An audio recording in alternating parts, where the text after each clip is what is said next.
Então, a terceira terça-feira do mês começa para nós agora, nesta reunião, e a gente saúda todos que estão aqui presentes, todos que estão assistindo de casa, todos que vão ver isso em outro momento.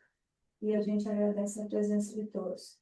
Muita gratidão, tanto aqueles que estão encarnados quanto os que estão desencarnados. E muitos de nós não vemos. Mas, então, antes de tudo, nós vamos fazer a nossa reunião, nossa oração de abertura. Pode fazer? No primeiro prática, não sei, oração.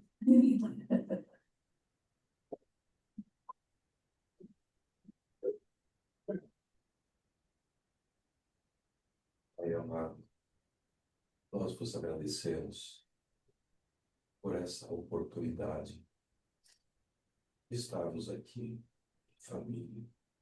em família espiritual. Pedimos a vossa bênção para essa reunião de estudos. Pedimos que acolha todos os corações aqui presentes, encarnados e desencarnados. Que esses corações sejam acalentados com as informações, conhecimento da vida, para isso. Banca palavra, brilho.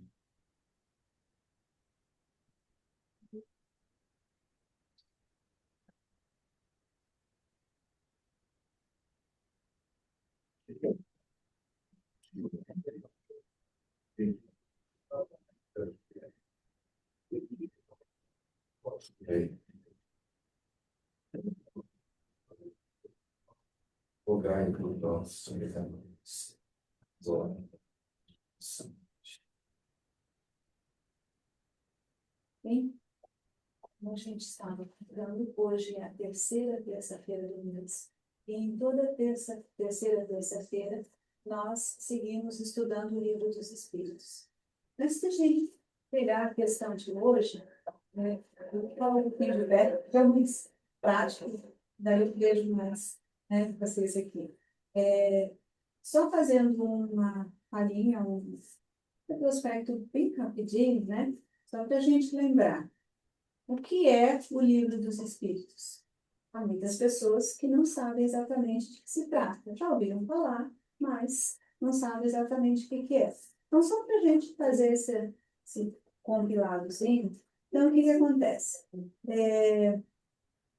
Na Europa, durante o século XIX, lá para 1850 e poucos, por aí, começaram a acontecer como divertimento as chamadas mesas girantes.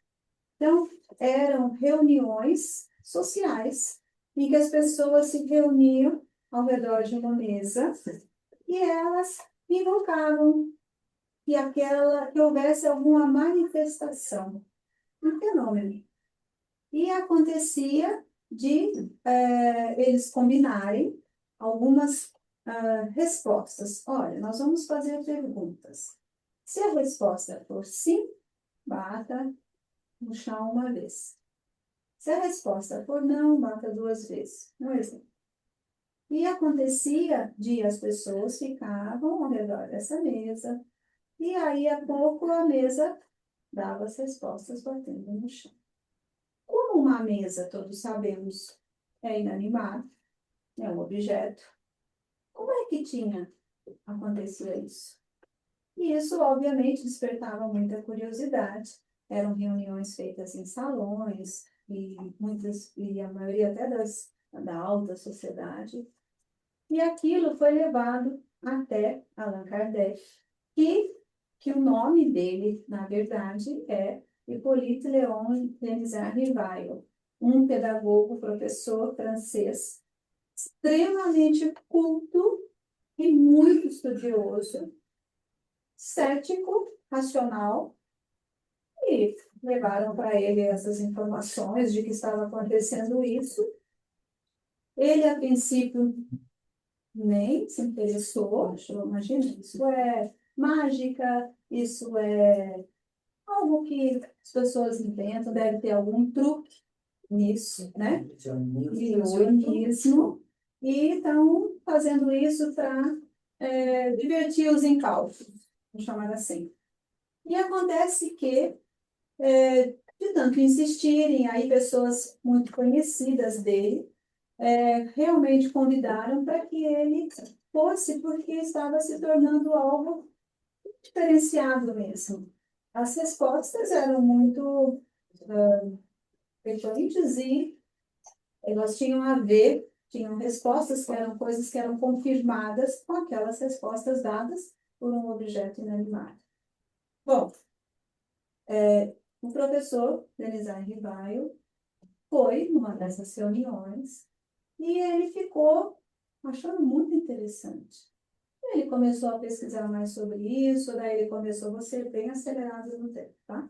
Ele começou a ter mais contato, através de amigos, teve contato com duas jovenzinhas meninas médiums, que eram filhas de uns amigos dele, e que elas tinham manifestações em que elas falavam, se referiam coisas e faziam perguntas para elas, elas respondiam, e obviamente, depois que elas dormiam, vamos dizer assim, elas não se lembravam de mais nada. Até porque as respostas às perguntas que eram feitas eram respostas que elas, como naquela idade, não tinham condições de ter aquele grau de elaboração. Enfim, ele começou a estudar isso e ele começou a fazer um estudo como método científico mesmo. O que era o método científico que ele utilizou para aquele tipo de manifestação? Ele começou a elaborar perguntas, e aí ele começou a ter contato com outras pessoas, saber que havia outras manifestações semelhantes, e aí não se tratava mais das mesas, simplesmente, mas eram manifestações através de médiuns, né? De pessoas que falavam coisas, que respondiam perguntas sobre assuntos que elas, obviamente, não tinham nenhum domínio. E ele, então, decidiu levar isso como uma coisa bem estruturada. Ele começou a elaborar questões e ele fazia essas questões para essas médiuns, mas não só para elas. Ele enviava também as mesmas questões para outros lugares, outras pessoas que eram amigas dele e que tinham também contato com outros médiuns em que havia também outras manifestações. E quando ele recebia as respostas, ele verificava que as respostas eram absolutamente confluentes, semelhantes. Estavam dizendo a mesma coisa. Às vezes variavam um pouquinho, um termo ou outro, é evidente, mas exatamente o sentido era o mesmo. E assim foi que ele começou a elaborar, estruturar e estruturou o que foi chamado de o Livro dos Espíritos. Por que o Livro dos Espíritos? Não é o livro do Allan Kardec. Até porque ele recebeu essa informação de que ele não deveria utilizar o nome próprio dele dentro de uma sociedade extremamente conservadora, em que haveria muita resistência e como houve mesmo, né? Houve um furor na época no lançamento desse livro. Mas, então, ele foi orientado a utilizar esse pseudônimo, Allan Kardec. E aí, a gente coloca de uma forma geral. Allan Kardec fez o quê? Ele estruturou essas respostas. Vocês já imaginam a quantidade de respostas que ele recebia para que ele conseguisse colocar no livro? A primeira edição saiu com cerca de 900 questões. Perguntas e respostas. Não tinha e-mail, nem WhatsApp. nem nossa, não tinha televisão, né? Não tinha meios de contato nesse sentido. Então, ele era tudo realmente não tinha IA escrito. também. não tinha piar, não tinha gravador para gravar. Então, era tudo realmente manuscrito. E foi assim que ele fez. Quantos anos levou isso?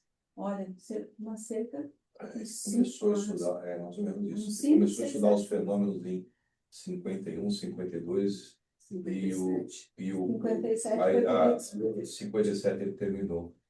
na faixa de 5 a 6 anos todo esse trabalho. Mas foi um trabalho hercúleo, porque é muita coisa. Mas a esposa dele ajudou bastante. A Melissa foi a companheira das companheiras, né? Então, e ela era extremamente culta também. Allan Kardec, ele foi discípulo de Pestalozzi. Ele estudou no internato na Suíça, em Verdun, e ele chegou a ser professor também nesse internato. Ele falava 4, 5 línguas, sei lá, 6, 7 línguas. Ele era um poliglota, era extremamente culto, era um cientista conceituado, pertencia a várias sociedades da época em Paris. Então, era uma pessoa de extremo respeito pela sociedade. Isenta. Isenta, e ele era muito racional. Ele realmente, ele não era aquela coisa de entrar, acreditou, não, ele ia e fazia as perguntas e queria as comprovações, e obteve. E ele fez questão de colocar como livro dos Espíritos, por quê? Porque as respostas e todo o conteúdo do livro foi fornecido pelos Espíritos. Tanto que o termo espiritismo surgiu nessa época, foi um neologismo da época, não existia até então. E acontece que o Livro dos Espíritos, ele não nasceu para ser uma religião, é uma doutrina filosófica, é um estudo.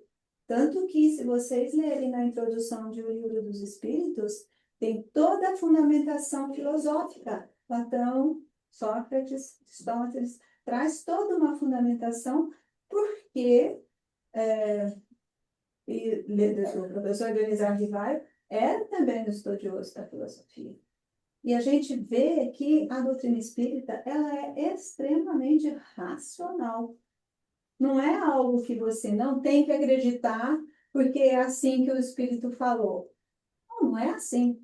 Aliás, existe uma das questões de O Livro dos Espíritos que está muito claro, e os Espíritos responderam. Se conforme o tempo passar, vou dizer com as minhas palavras, tá? Conforme o tempo for passando e houver outras evidências, forem feitos outros estudos e foram trazidas, e que sejam trazidas novidades, que falem o contrário do que o Espírito falou aqui, para isso que foi, para isso. Se a ciência descobrir algo diferente, o contrário do que foi falado aqui, acredite na ciência. Tá? Então, não é algo para ser tomado como o Espiritismo ele não tem dogmas. Nós não temos, como espíritas, uma hierarquia. A gente não tem uma pessoa que ocupe uma função sacerdotal. Não é para ser isso. É uma doutrina filosófica. É algo que fala sempre em termos de estudo, de a gente aprender, de a gente buscar o conhecimento, buscar a consciência, buscar o próprio conhecimento, o autoconhecimento. Perguntar-se, o que eu estou fazendo aqui? E aí alguém pode me dizer, olha essa filha, a minha amiga.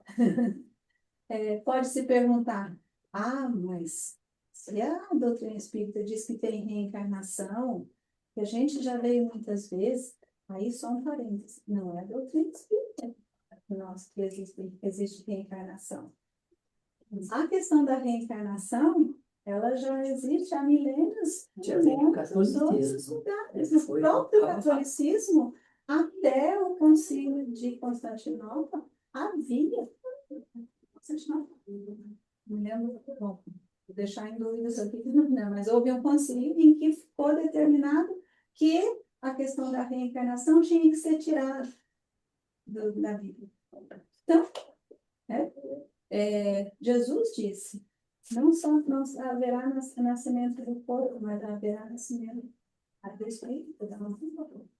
E aí tem toda a interpretação teológica a respeito disso. Mas toda essa introdução, falei bastante, era para poder colocar sobre a importância de a gente estudar o livro dos Espíritos. Porque é um aprendizado que a gente faz sempre. E nós todos precisamos aprender. E é aprendendo todas essas coisas que a gente pode se situar melhor nesse ao céu da vida. Tá bom? Ficou claro? Alguém tem uma pergunta? Estou até falando tanto. Mas a gente vem estudando o livro dos Espíritos desde a época da fundação do centro. E nisso lá se vão 12 anos, desde 2014, que nós estamos juntos. E nós estamos na questão 479, né? Então, a gente sempre lê a questão, lê a resposta que os Espíritos deram, comenta um pouquinho. Às vezes alguém traz alguma questão relativa àquilo, outras vezes a gente elucida algo que talvez não tenha ficado muito Toalhas claro, estão lavadas aqui. mas é possível que também todos participem. E quem está em casa também poder participar. Tá bom? Opa? Então, vamos lá. Ó, hoje o microfone. Tem outro microfone no colega. Se você quiser ficar com ele, ó. Preciso. Não? Fica aqui. Só situar, então, Então. que a gente está estudando a influência dos espíritos na vida dos encarnados. Meu pai, só aqui que fica baixo, muito baixo. O capítulo que trata, do trecho que trata dos processos, e a pergunta 479 é uma pergunta mais aberta. A pergunta é a seguinte: a prece é um meio eficaz para curar a obsessão? A obsessão é a influência negativa entre espíritos. No caso aqui, ele quer se referir de um espírito desencarnado para um espírito encarnado. A resposta foi, como a Fran explicou, um consenso das respostas obtidas por vários espíritos em vários lugares. Então, o consenso é o que o Kardec colocou aqui. Preciso contar, tá bom? Bem, a prece é uma poderosa profilaxia, mas saibam que não é suficiente murmurar algumas palavras para obter o que se deseja. Deus assiste àqueles que agem e não os que se limitam a pedir. É necessário, portanto, que o obsedado é aquele que está sofrendo a influência do espírito desencarnado, destrua em si mesmo a causa que atrai os maus espíritos. Para fazer um comentário breve,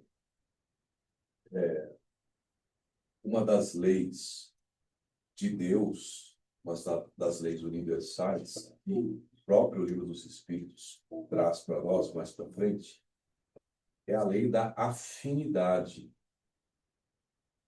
A lei da afinidade não existe só entre pessoas que pensam a mesma coisa ou que sentem a mesma coisa. Ela existe entre pessoas também que estão ligadas por mesmos fatos. Então, se alguém numa vida pregressa foi algoz e não procurou resolver o mal que ele causou a outra pessoa, esse fato ainda continua ligando as duas pessoas. Então, a gente brinca que o ódio e o amor não é bem uma brincadeira, não.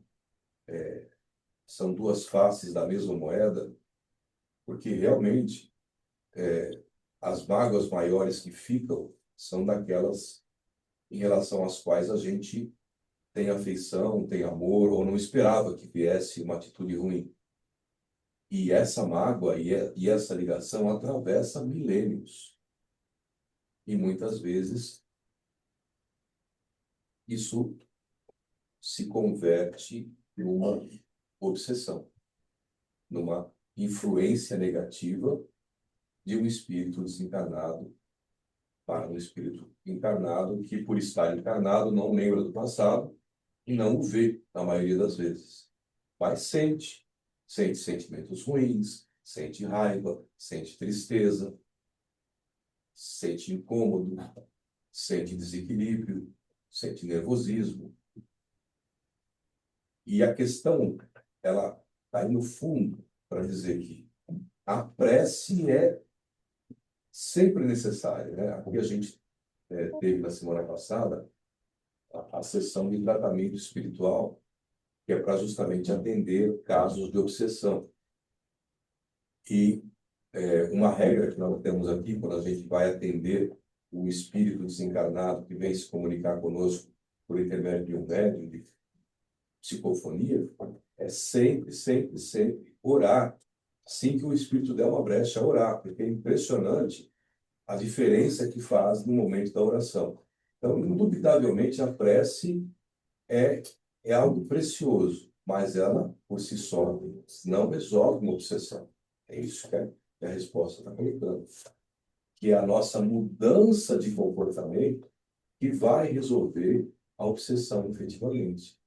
Então, nesse exemplo que eu dei, de uma inimizade de longa data, de décadas, de séculos, ela vai resolver na hora que o espírito que está se sentindo ofendido, que está eventualmente transmitindo toda aquela raiva e querendo prejudicar o encarnado por vingança, por exemplo, na hora que ele perceber que aquele encarnado melhorou um pouco.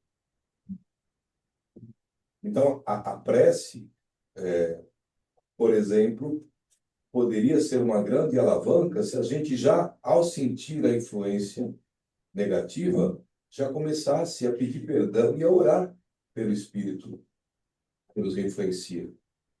E a dizer a esse Espírito que é da lei de Deus que as ofensas se resolvam, que os males se resolvam pela reparação. E que Deus vai dar uma oportunidade de quem fez o mal poder fazer o bem para aquele espírito. Eu faço sempre isso, quando eu sinto uma influência de um inimigo desencarnado. E eu percebo na hora que isso neutraliza a influência. E eu peço sinceramente a Deus que me dê o mais rápido possível uma oportunidade de começar a ajudar aquele irmão e a tentar reparar o mal que eu possa ter feito, que a minha ignorância possa ter feito. Aliás, chamar o espírito que está perturbando de obsessor é uma coisa em relação à qual a gente se afasta aqui no Centro Espírita Simplesmente Amor, por orientação até muito sábia do nosso dirigente espiritual, que é o Heitor, que atende pelo pseudônimo de Heitor. Ele os chama de irmãos que estão perdidos na ignorância. E realmente a gente pratica o mal por pura ignorância, né? Então, essa é uma ideia boa de nós usarmos a prece pedindo perdão pela nossa ignorância e pedindo a Deus que nos dê uma oportunidade, o mais rápido possível, de repararmos esse mal e falarmos com o Espírito que ele, com certeza, será beneficiado dessa reparação. Por quê? Porque isso é da lei de Deus. Agora foi minha vez de falar muito, né? Desculpa. Lê. Alguém tem algum comentário? Alguém gostaria de fazer uma pergunta, alguma coisa? Ficou claro, né? Pessoal, é para nós comentarmos em conjunto. Vocês têm total liberdade de Alguém de colocar casa? observação. Tem alguma observação? Adriana? A gente normalmente pede para as pessoas em casa deixarem o microfone fechado para que a privacidade da casa não, né, não seja invadida. A gente não tem acesso aqui, nem aqui gravado. Mas, se alguém de casa quiser se manifestar, é só liberar o microfone, todo mundo pode liberar o próprio microfone, Maria, se manifestar. a gente Sim, pode fazer pergunta? claro, claro. Pode. Por favor. Olha, mas aqui no microfone. Ó. Boa noite. Então, assim, segundo o seu nome, Nicolau. então, segundo o Nicolau, qualquer pessoa que a gente tenha conflito, ainda está conectada, enquanto nós resolvemos isso. Sim, Nossa. sim. Tem uma frase de Jesus, uma situação em que ele nos ensinou, e ele dizia assim: reconciliai-vos enquanto estáis a caminho. Inclusive, na hora da oração, ele diz: "Ora, antes de você ir depositar a sua oferta no altar, vá primeiro e se reconcilie com o seu irmão." Eu tenho que falar com a pessoa pessoalmente? Não necessariamente, né? Dependendo da gravidade, A né? pessoa poderia dar de se falar. Mas você pode orar por ele, né? Pensamento. Às vezes, nem é possível falar com a pessoa. Às vezes a pessoa, hoje mesmo, ontem, aliás, eu conversei com uma pessoa muito querida minha, mas ela está num estado tão deplorável de desequilíbrio que não dá para falar, olha, não é assim, não é pau, é pedra, não dá. Então, só resta fazer o quê? Orar. Você O tem que teu orar bom... antes. Oi? Sim, que orar vai desconectar. Não, isso a É, gente gostaria que fosse uma coisa mágica, né? Mas tudo na tem que vir vida do coração. é processo, É. né? Tudo é processo, tudo é passo a passo, né? A natureza ela não dá saltos, ela vai acontecendo. Uma estação vai virando da primavera para o verão, vai aos poucos, né? Vai chegando o inverno aos poucos. Então, assim também, né? Uma mágoa muito grande de um conflito, ela não vai sair com um Pai Nosso, né? Mas a oração perseverante, o sentimento perseverante, às vezes não é fácil, às vezes dura meses, anos, décadas, mas a vontade de perdoar, a vontade de ficar bem, ela ajuda muito. E é isso que Deus pede da gente, a nossa vontade, não pede a nossa perfeição, a nossa vontade voltada ao bem. Se me permite, eu penso que pode ser alguma coisa, fazendo uma analogia, eu gosto muito de trabalhar com imagem. Como está dito na resposta dada pelos Espíritos. Não basta simplesmente proferir palavras. É necessário que cada pessoa faça o melhor que conseguir para buscar em si aquela melhoria. E o que a gente faz quando a gente está se sentindo de alguma forma atacado, de alguma forma influenciado? E a gente pode sentir que essa influência não está sendo positiva. Muitas vezes a gente não tem como até saber exatamente de que se trata. Também não precisa saber. Mas eu gosto de uma analogia que, primeiro que a gente já ouviu muitas vezes aqui, e a gente sempre fala isso. Todas as terças-feiras, entre 7h30 e 8h10 da noite, mais ou menos, 40 minutos, a gente tem a apresentação de um estudo por um dos trabalhadores da casa. E várias vezes já foi trazido aqui o assunto falando sobre o pensamento, o quanto o nosso pensamento tem força, tem direção, como é que ele pode ser utilizado. E isso tem uma fundamentação, mas muito na literatura espírita, e não só na espírita também, a força do pensamento da gente. Eu penso que se a gente está se sentindo, de alguma forma, com mal-estar, e aí você acha, porque não é necessariamente, tá? Também é muito fácil fazer um parênteses aqui. É muito fácil a gente estar se sentindo irritado, estar sentindo que está com um peso nas costas, não sei o quê. Eu devo estar com imposto. Devo estar com obsessor, eu quero mais é que saia e tal, não sei o quê. E muitas vezes o nosso pensamento, que tem força, pode até criar uma figura, tá? Pode até criar uma figura, e não é nenhum espírito que está ali do lado. Já Forma isso pensamento. é uma forma pensamento. O nosso pensamento criou. Então, se o nosso pensamento criou aquilo, ele também pode descriar. Não sou da palavra não. Mas pode fazer algo a respeito disso. Só que aí o que eu vou usar de analogia, que me ocorreu aqui, é o seguinte: assim como nenhuma planta, ela faz assim, a semente brota e nasce. O que acontece quando existe uma plantinha? Tem uma sementinha que está lá. Ela traz em si toda a força, todas as potencialidades de se tornar uma planta. Cada uma tem a sua individualidade. Mas o que ela está? Ela está sobre a terra, purinho. Ali tem um aperto, tem uma escuridão. E o que ela vai fazendo? Ela vai se transformando, vai absorvendo os nutrientes daquela terra, aí ela devagarinho vai brotando dentro da terra, aí ela vai começando a romper, daqui a pouco ela chega na luz, e ela começa a brotar, nasce a florir. Quanto tempo demora isso?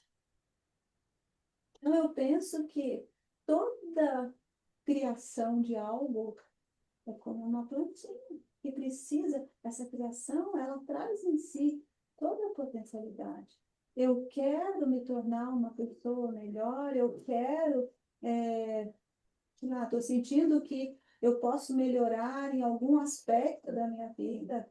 Ah, sei lá, de repente eu tenho uma coisa aparentemente banal. Ah, eu tenho a tendência, geral, vai, não fala. Tenho a tendência de adiar as coisas. Eu penso de fazer uma coisa, daqui a pouquinho eu faço. Aí eu faço uma outra coisa, daqui a pouco, nossa, precisava fazer aquilo. Precisava dar um telefonema para fulano, para ciclano. Aí eu vou adiando. A chamada procrastinação. O que acontece? A gente vai sempre deixando, isso vira um hábito. E procrastinação é algo que você vai deixando de lado e deixando de fazer muita coisa. E seria, inclusive, extremamente importante. Aí você vai dizer, não tem um obsessor que não me deixa fazer isso. Eu penso em fazer, mas daqui a pouco vem, ai, deu uma sede, eu preciso ir lá na cozinha beber um copo d'água, daí eu pouco volto, até esqueci o que eu ia fazer, não sei o quê, daqui a pouco faz outro. E aí sempre põe a culpa no outro. Mas e a própria pessoa? O que dá para ela fazer? Pode ter um obsessor, pode ter um irmão perdido na ignorância que está, sabe, dando umas ideias e a pessoa pensa que a ideia é dela, de dar uma sede de repente. Pode ser, mas pode não ser. E ainda que seja, por que a pessoa não tem o controle sobre a vida dela?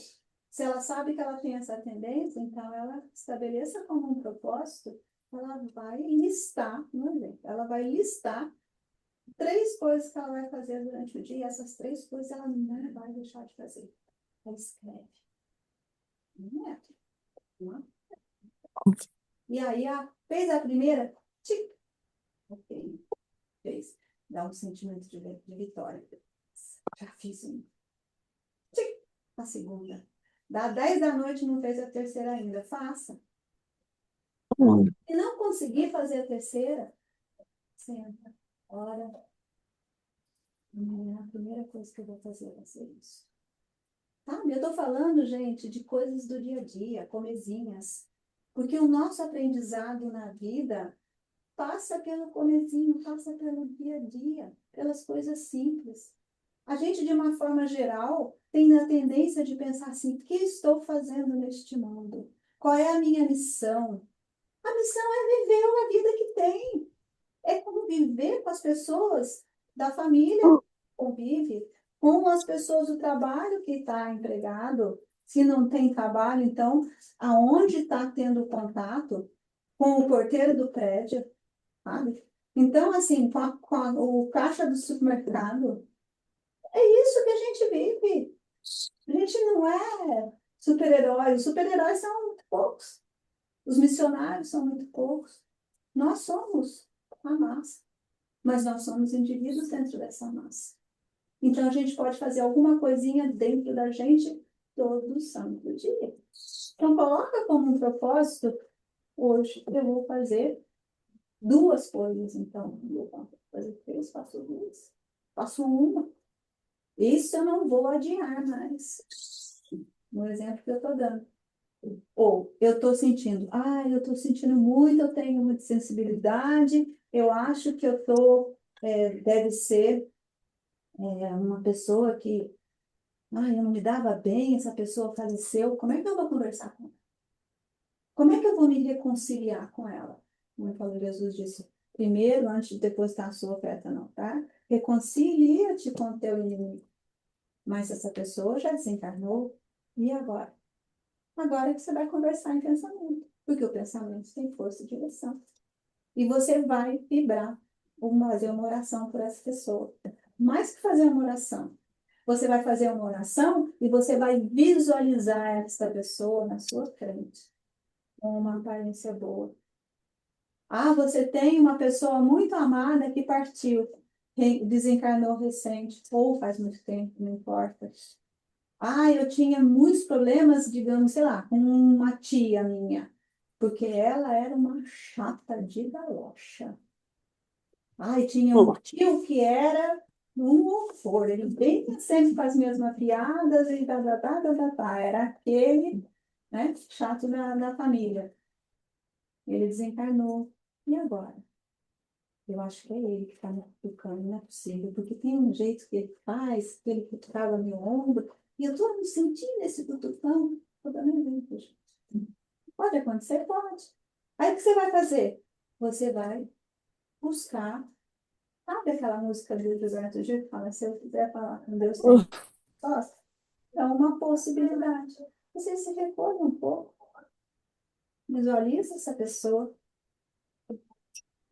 emana para ela um bom pensamento. Olha, estou fazendo essa oração porque você já desencarnou, mas, embora eu achasse que você era muito chato algumas vezes, mas teve uma coisa boa que você fazia para mim. Eu me lembro de, sei lá, um dia que você chegou e fez algo bom. Eu te mereço um bom pensamento. Eu te mereço essa oração. Pronto. Parece bobo, né? Parece simples? É simples. Mas é efetivo, gente. A gente está cansado de ler isso, mas na literatura espírita, aquela velha história que eu disse aqui outro dia, o argumento de que, imagina, ninguém já morreu e não veio contar. Já, muita gente já morreu e já veio contar sim. A gente sabe que sim. Então, a gente sabe que existem as histórias.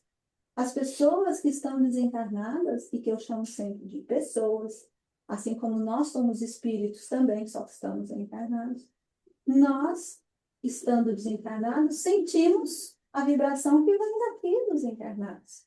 Tanto é que, não sei se vocês sabem, mas existe obsessão de encarnado para desencarnado. Vocês sabiam disso? Não. Existe obsessão de encarnado para desencarnado, de desencarnado para encarnado, que é o mais popular, de encarnado para encarnado.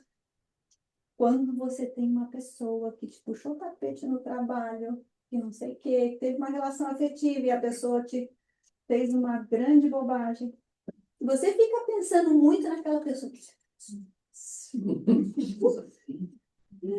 Se ela sentisse um máximo da tua pessoa. Isso é obsessão, você está obsediando uma outra pessoa, não está nada. Está assim. E ainda tem a auto-obsessão. Exatamente. Ainda existe a auto-obsessão. Quando você começa a se atribuir muitas dificuldades, nossa, mas eu não presto mesmo. Nossa, o que minha mãe dizia? Tanto que tudo que eu faço dá errado. Nossa, eu tenho mania de escolher errado. Cada pessoa que eu acho que eu estou me relacionando bem, a pessoa se revela uma chata, uma pessoa ruim, sabe? Existem expressões desaiosas, não vou repetir aqui. Eu tenho facilidade para escolher pessoas ruins. É uma outra forma de dizer, né? Mas, o que acontece? A pessoa está se auto-atribuindo péssimas qualidades. Sabe? Eu não vou dar conta. Eu não mereço. Não, as pessoas falam não mereço por dois aspectos. quando elas estão sofrendo algo muito grave, elas falam, eu não mereço isso. Eu sou uma pessoa tão boa. Eu busco fazer tudo direito. Eu já passei por tanta coisa na vida. Eu mereço estar passando por isso. Merece. Desculpa, mas merece. Assim como a gente não fala normalmente, quando está passando por uma situação muito boa, você fala, eu não mereço estar passando por isso tão bom. Eu estou feliz. Você deve agradecer, sim. Estou passando por uma situação muito boa, estou muito feliz.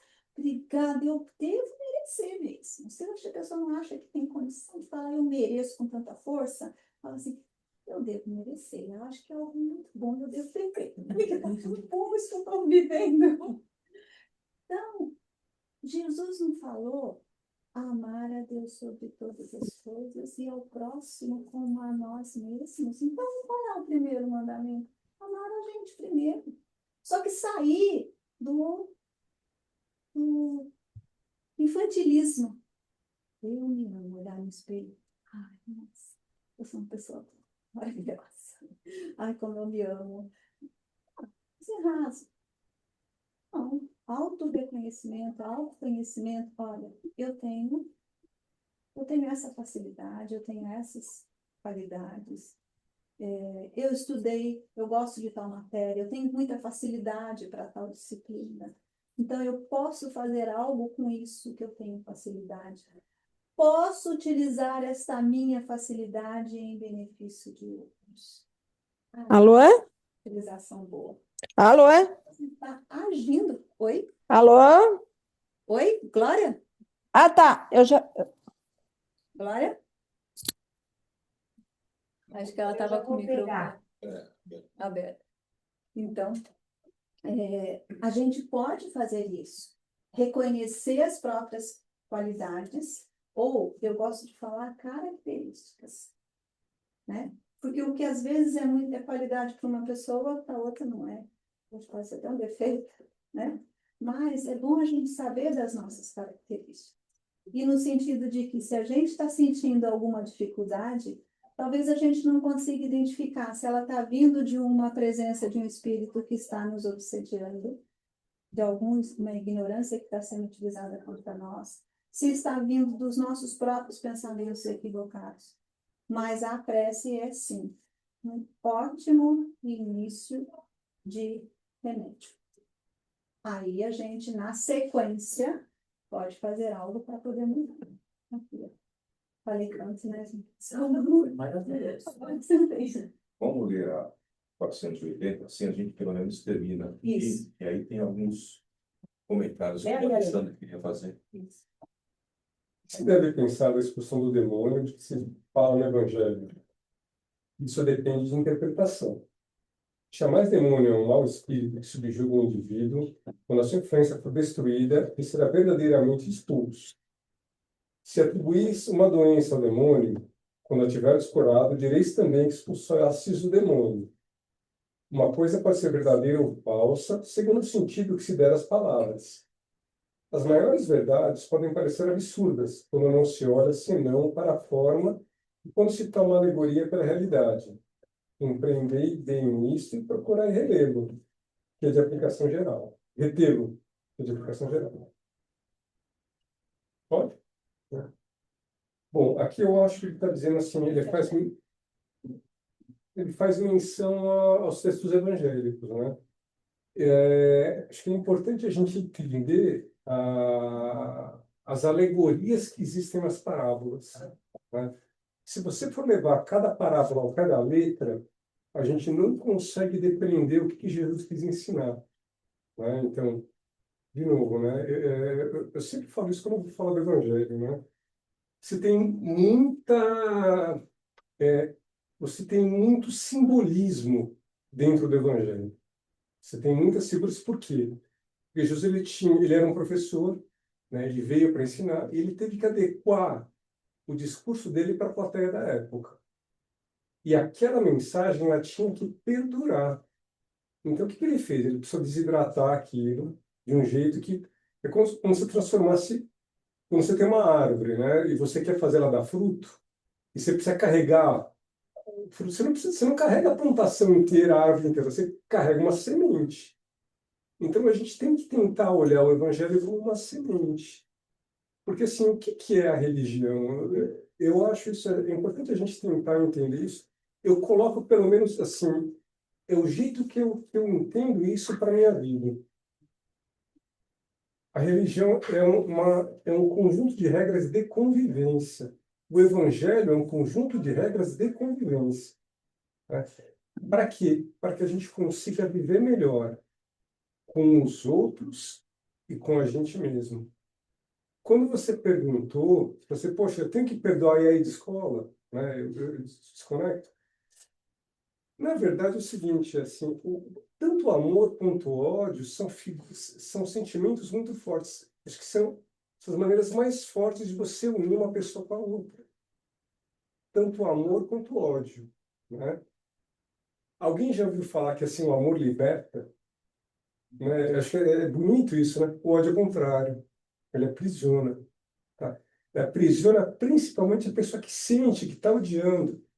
E assim, quando você está chateado com alguém, isso faz mal para você. Para você.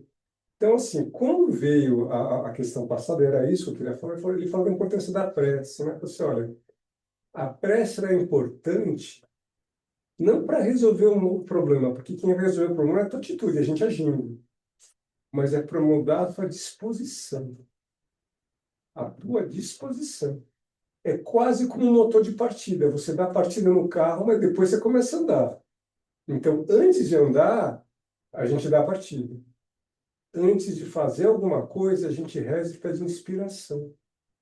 Para quê, né? Para que a gente consiga controlar os nossos próprios sentimentos. Esse é o problema de você estar com raiva de alguém. Esse é o problema do obsessor, porque o obsessor está sempre sofrendo.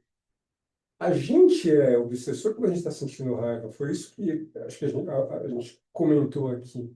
É muito ruim isso. Isso faz mal para a gente. Daí a ideia de Jesus de falar sobre o perdão. A ideia de você não ter raiva de ninguém não é porque a pessoa fez uma coisa mal, ela não merece ser culpada ou não merece ser punida. Ela até merece, mas assim, porque quem deve para a lei vai pagar para a lei. Só que não dá para a gente querer ser juiz em causa própria. Não dá para a gente processar a pessoa, acusar, processar, condenar e fazer cumprir a pena. Isso não depende da gente. A gente tem que aprender a soltar. Falar, entrega para Deus. Isso talvez seja um pouco do sentido da fé. Você fala, eu acredito em Deus. Porque sempre não. Porque quando você acredita e você larga, meu, aquilo tipo, não te pertence mais. Entendeu? Você segue a tua vida. A pessoa que fez, ela se endividou com a lei. Então, assim, ela vai sofrer as consequências. Agora, quando você quer aplicar a lei, você quer aplicar a punição, você está querendo tomar o lugar de Deus. E, ó, te contar uma coisa, ele não gosta não, viu? Ele fica bravo com isso. A gente é punido nesse sentido, porque, assim, poxa vida, a gente passa a sofrer. Então, se a gente não entender acho que as lições de Jesus como um guia prático para o nosso comportamento, mas não é para a gente ser bonzinho, porque eu acho assim, é infantilizar a gente achar que vai fazer a coisa, se não fizer alguma coisa errada, a gente não vai para o céu, ou Deus castiga. Cara, é que a gente começa a sofrer. A gente começa a sofrer. Quando você fica com raiva de alguém, você entrega o controle das suas emoções para outra pessoa. Você deixa de controlar a própria vida.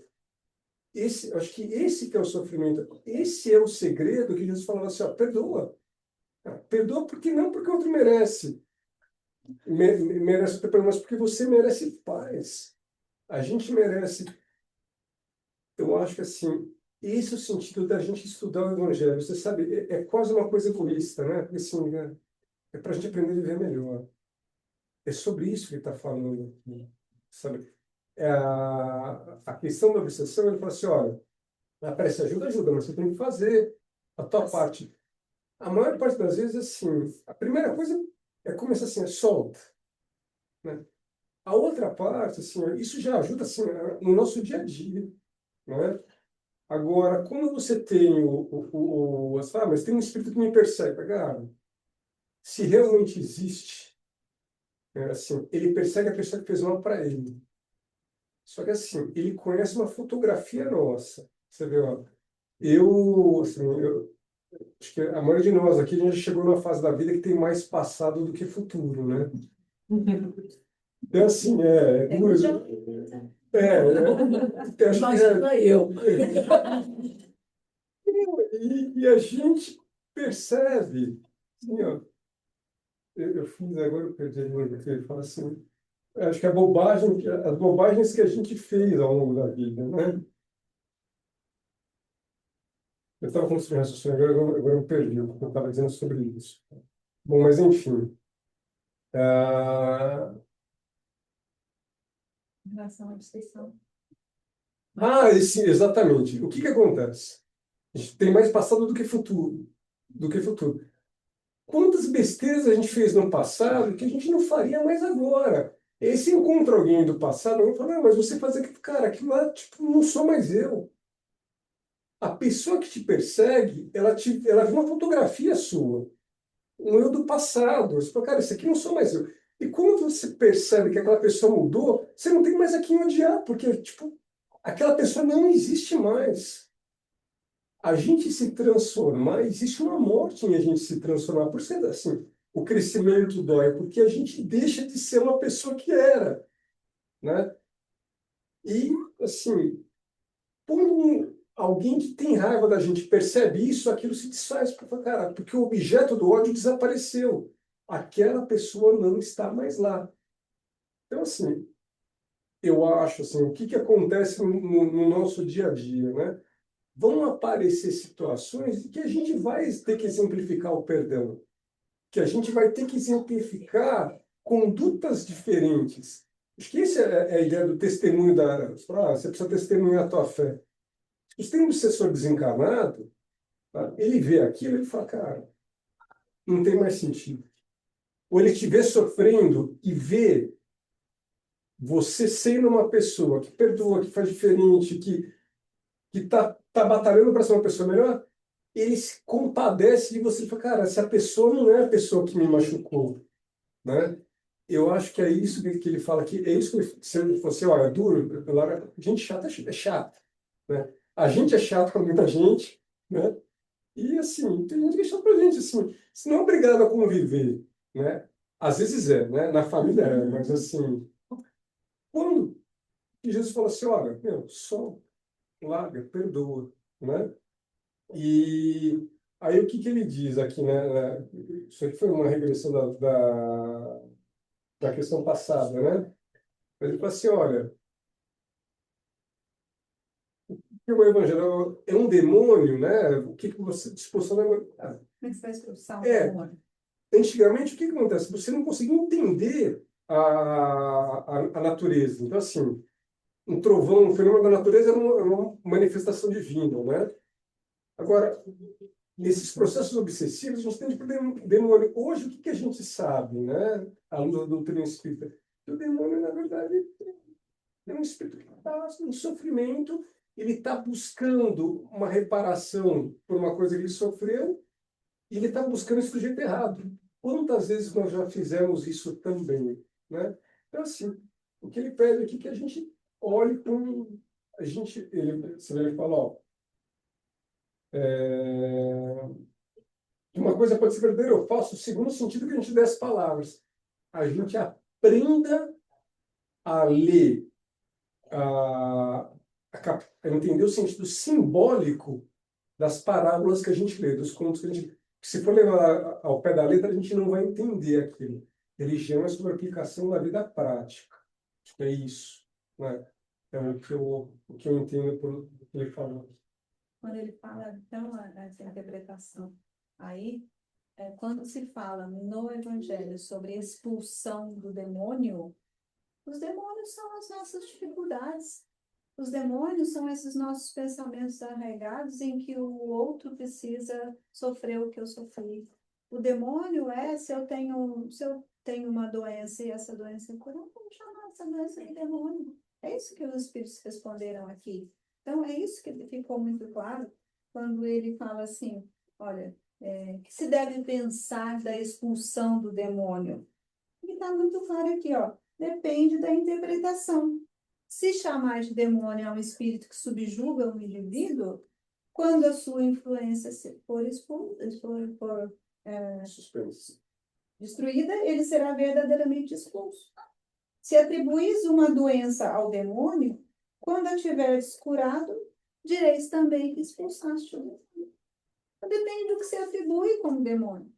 Então, se você atribui alguma coisa a um obsessor, se você modifica o seu comportamento, como o Alexandre falou, quantas vezes aqui no centro a gente, participando das reuniões, em que o espírito se manifesta, ele está muito bravo com aquela pessoa que passou por ali. Vocês sabem que quem passa ali na sala não fica, mas aí há a manifestação e há o diálogo entre, né, um médium encarnado, mas orientado pelo plano espiritual, a conversar com aquele espírito que se manifesta através do outro médium. E quando esse espírito está se manifestando através do médium, dizendo sobre aquela pessoa que acabou de passar na cadeira, tem quantas vezes, gente, o espírito vira e fala assim, mas peraí, essa pessoa está muito diferente. Ela não era assim. Essa pessoa não era assim. Por quê? Porque ele está perdido ainda naquela fotografia que ele tinha daquela pessoa. Que era aquela pessoa que em algum momento causou mal. E aí eu disse, não, mas peraí, ele não está daquele jeito. Outras vezes, ele vem e fala do tipo, olha que falso.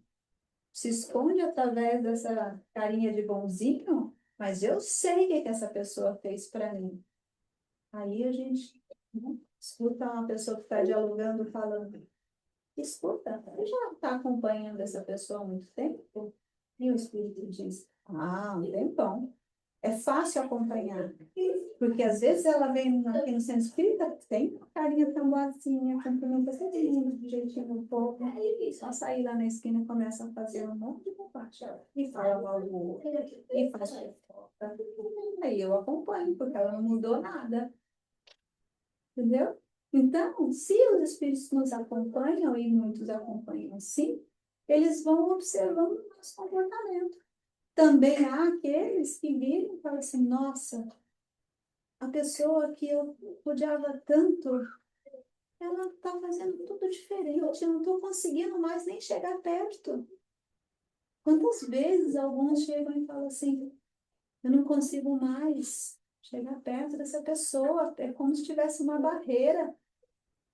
Eu fico chegando perto, mas acontece o seguinte, ela tem um negócio que ela faz lá, eles chamam de evangelho no lar, e ela reza, ela vai, fala, eu nem o reconheço, está muito diferente de quando eu conheci. Começa a perceber a mudança da pessoa. E é isso que o Alexandre falou. Mais do que a gente simplesmente orar, que é absolutamente importante e necessário, mas é também as atitudes da gente durante o dia a dia. Então aquela frase que diz, o conhecimento nos libertará, poderia ser acrescentado outra palavra nela, o conhecimento e a prática nos libertará. Também. Conhecereis a verdade nos libertará. É que na prática é que a gente conhece mesmo, né? A gente prova que conhece, né? E só Mas verbalizar, bem colocado. só o discurso, é fácil, né? Mas foi muito bom que você colocou, é verdade. É na prática, né? Na lição do Evangelho em Casa ontem, saiu uma passagem de João que falava, que Emmanuel falou sobre seguir, quem me segue. E aí a explanação de Emmanuel era nesse sentido. A questão de seguir Jesus não é simplesmente repetir o que ele falou, bater no peito e falar, olha, Jesus falou, amai os vossos inimigos, se alguém te bateu numa face, ofereça outra face. Repetir é fácil. E aí, na hora da prática?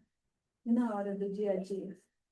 Então, seguir Jesus, Ele falou, ele plantou a semente, né? Fez toda uma colocação de forma que aquela plateia da época entendesse. Isso ficou, tanto que tem mais de 2000 anos que nós estamos ainda buscando aprender as lições de Jesus. Mas mais do que aprender, tipo, decorar, o importante é a gente colocar em prática mesmo, né? Então, é isso mesmo, a verdade e praticar essa verdade. E aí, quem nos acompanha, os chamados demônios num lugar, obsessor em outro lugar, irmão perdido na ignorância do outro, irmão sofredor em outro lugar, os nomes podem variar. O que é importante? É algum ser que está querendo fazer tudo por conta própria.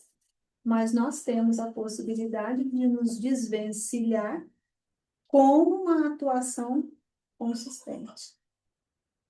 É isso. Acho que está bom, né? A gente encerra esse item aqui. Tudo bem? Deixa eu ver se o pessoal que está em casa, alguém tem alguma observação? Deixa eu ver aqui. Adriano? Tá com Não, tudo o tranquilo. microfone aberto. Quer falar aí, Adriano? Não, quando nós falamos sobre processo Deixa eu de. localizar você aqui para colocar a sua imagem. Cadê você? Estão me ouvindo bem? Ouvindo? Mais ou menos, precisa aumentar. Não dá para você vir aqui, ó. Será que você não pega aí? Não, pica. É.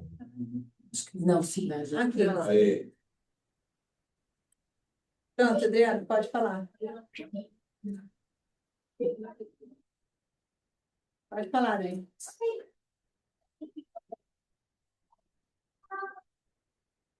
Conectando o áudio dele.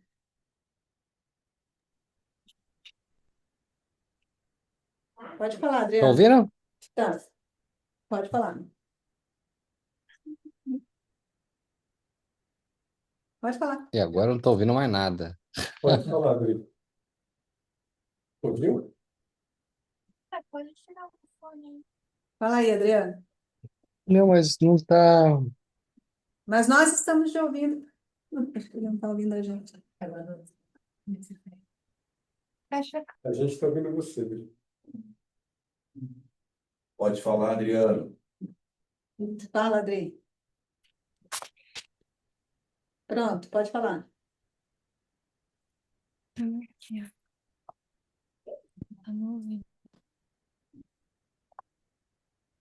Tá de fone? Isso, pronto, Adri, tá ouvindo? Agora ele botou no mudo. Ativar o mudo. Pronto. Com um probleminha técnico aqui, tive que chamar uma técnica aqui. A técnica é Cara. maravilhosa. Resolveu o problema, pronto. Pode falar. Não, quando falamos de obsessão, né? A situação é muito sutil, né? Quando falamos do processo de autoobsessão, pensamentos obsessivos, né? Quando começamos a obsediar outras pessoas, é muito sutil. Mas tem uma coisa que eu queria falar que é muito importante. A espiritualidade é simples.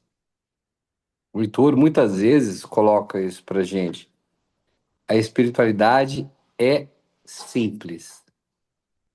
Então, a prece, ela chega, eu achei muito legal a analogia do motor de arranque da prece. Então, assim, é lógico, se fizemos mal em outras vidas, alguém, nessa vida não faríamos.